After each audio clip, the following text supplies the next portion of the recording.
Thank you. Thank you very much, Rafat. Very insightful, very detailed, and a lot of information there. Amazing amount of work, your career on this, and I'm just overwhelmed with the amount they've done. It's fantastic, and of great benefit to this burgeoning industry. So we've got time for questions, and then we go to lunch. So I'll get Michael to pass the microphone around. Have we got any questions? Phil G's got his hand up. Thank you, Mark. Thank you, Rafat. Absolutely tremendous. A question.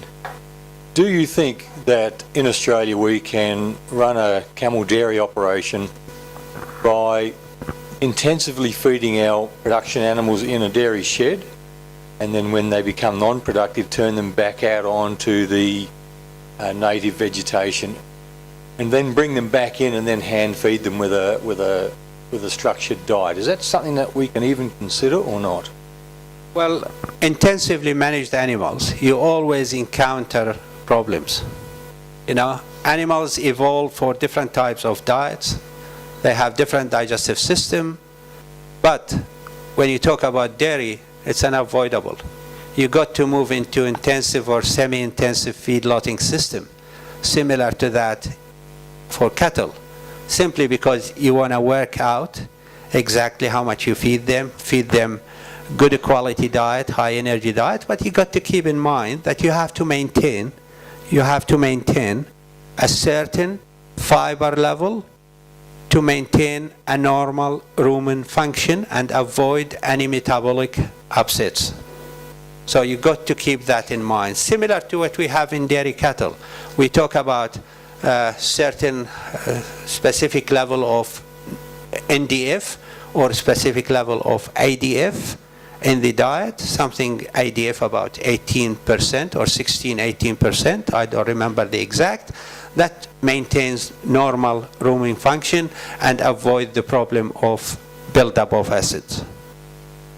If I can just persist with that a little bit, can we then, once the camels have stopped their production, they've stopped their milking and they're taken out of the dairy shed, put into calf, and we're waiting for that next rotation, can we take those camels that are non-productive and put them onto native pasture?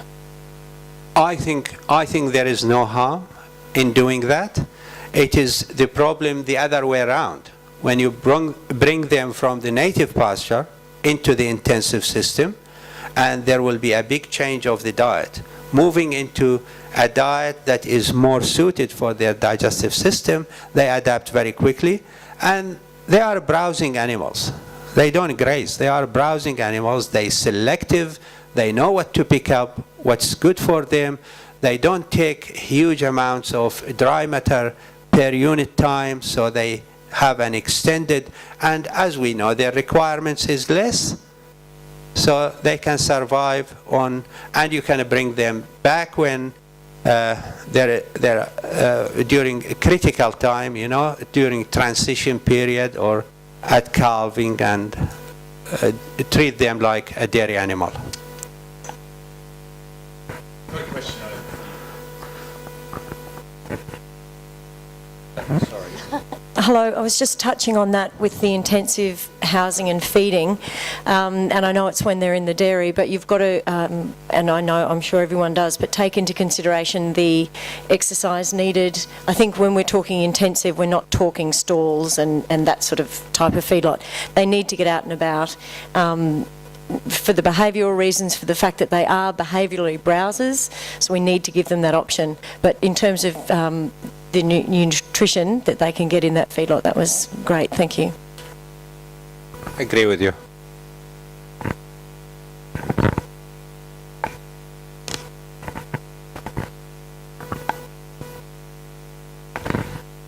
Thank you, Rafat. That was really a lecture.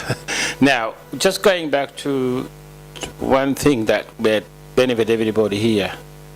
In NIP, when you do NIP, by law, you have to have nutritional information panel. In that panel, you have to explain to the consumer what is the content of the camel before product, I'm talking milk, before you ask to put it on the shelf. What fascinating me when we did our NIP for our milk, just to register it and get the code, that unique code, you can sell it everywhere, is the amount of the lactose, which is, I understand, we're talking mammary glands, we're talking about milk, there was no glucose at all. And that's more my sugars are. So my concern, is there anything that you might come back to us on that lactose tolerance and how we can justify those people from biochemistry point of view, and where the glucose gone? The other surprise with me is the amount of sodium. And I'm talking blood pressure people, and talking about other things. Good for sugar, because the glucose is not there. Just my concern, when we go back and make everything is to the best of the marketing the milk, if the NIP has got minimum requirements of lactose, of sodium. Surprisingly, our camel fat was 4.4. We got 57 sodium compared to cattle, it's a little bit higher. And we got no glucose. The other last thing which I want you to touch on, if you can, and I understand all the metabolism of the fats and where we sit with saturated and unsaturated fat. And you know there's a little bit of talk about omegas and things like that. We're trying to braise our camel milk. We're trying to tell people how we are different. I'm having a funny feeling about camel milk is a bit unique. If you can elaborate on single unsaturated fat, it will be nice. Thank you. Thank you, Hassan. You always ask good questions. Hassan reminds me of the good old days we did PhD together. Sorry, Hassan in the front. Sorry, mate. I'm getting old. Sorry. The question you ask is really important. And remember, mineral content in milk is very low. It's very low. You're talking about 0.8%. And milk is not the main diet. You know, you take milk, but when you talk like Bedouins in Africa and in the desert where milk is the main diet, they certainly get all the nutrients they need from milk.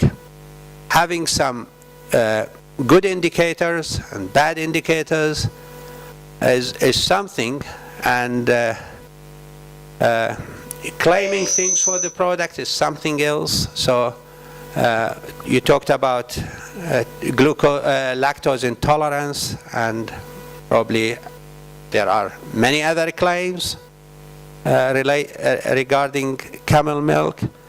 I don't want to speculate on that, but I will be very much happy to support any claim if I see the science behind it. So there are some good things about it, but having like certain constituents in any product wouldn't qualify the product to be used for certain purpose. Wouldn't qualify it, especially when you talk about lactose intolerance. That's sort of a problem. You got to deal with it differently, and we leave that to the probably clinicians, to the doctors to deal with these things. We provide the science and the evidence if we have the opportunity. Rafat, just to that end, it struck me that, and maybe not for now, but for the session tomorrow, if you could, and wouldn't mind, and perhaps talking with a couple of people, just list some research priorities you think in this area. I mean, you mentioned, for example, crude protein research in camels, but also some issues have been raised here that I think might be useful to feed into the session at the end. Have you got any quick thoughts now on what? I can give you a full proposal on what's needed in nutrition research Sure, that's what I mean. And dealing with basic nutrition. There are so many questions that we need to provide answers to. And talking about the camel as a meat animal, we really don't know what we have no idea. We got all the capabilities. And usually people, what they do, they set the priorities and they match their capabilities with the priorities and decide what to do. We have the capabilities here in Australia, and we have experience from other industries. And this forum probably can identify the priorities, what need to be done in camels. Then it's not a problem. I mean, research a proposal, I can provide you with a research proposal, what need to be done. Sure. But still, it is no individual person can do it. It requires sort of a structured program, and it's a multidisciplinary with a group of people, like the research we're doing in United Arab Emirates. Without having Dr. Skidmore over there, we wouldn't have been able to do it.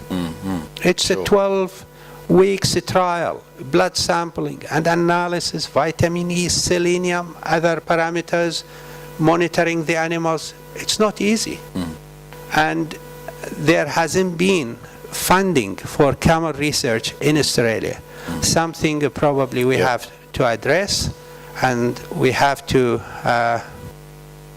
deal with. All right. Well, I think there's two levels there. There's a research proposal, but for tomorrow, I'm almost thinking we might get you to input, and we'll put some dot points up in a PowerPoint, because there are other sessions, obviously, looking at other aspects. But I think we'll be relying on one or two of you, particularly, to feed into just this aspect, because you're obviously right across that. So we'll get something together for the final session. How about that? Yeah? Okay. Were there any really vexing questions, or is everyone happy to go to lunch at this point? Vexing? Or just, all right, one quick one, Alan. In Central Australia, it's common to give cattle urea ammonia blocks, a supplement. If camels were co-grazed with animals under those conditions with unrestricted access to those blocks, would there be a toxicity problem? Would there be a toxicity problem if they were co-grazed and had access to those ammonia blocks? Well, urea toxicity, if the animals consume large quantities of it, there is a possibility of developing. But, you know, because of urea level is high, and sometimes they put phosphoric acid with the mixture to prevent high level of intake. You know, they go and have a lick, then they move. And this is the kind of thing that you need to spread it over a long period of time, where you have sort of an increased level and then utilized. And because the fermentation, the conversion of urea to ammonia is very rapid. So it is possible, and individuals, whether cattle or camels, they can consume larger quantities and they develop urea toxicity. Keep a good quality vinegar in your farm. Okay, would everyone join me once again in thanking Dr. Rafat Al Jassim? Thank you. Thank you very much.